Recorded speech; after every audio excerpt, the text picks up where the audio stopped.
Yan, si Pastor Dondon po. Maso na, karpentero na, architect pa. So yan, gawa niya po lahat yan. Yan ito, yan. Gawa niya yan lahat. Siya na ang architect po nito. Yan, yan ang kanyang sasakyan. Motor. Yan.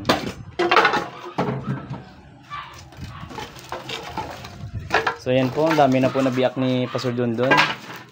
Hindi po matapos-tapos namin gawain ito kasi si Pastor Dondon may trabaho din. So may pamilya din at kailangan din na siyempre magtrabaho para sa pamilya. Ganun.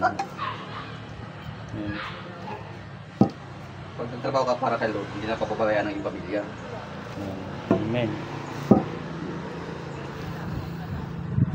So kung sino pong gusto tumulong sa amin, send GCash. Yan po. Baka sipag ni Pastor Dondon. May GCash number din po kami.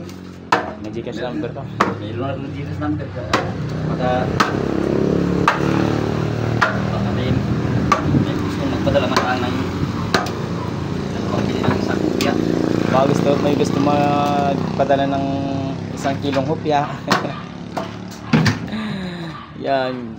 Guys, look at that. Yan. Binang ni Pastor Dondon.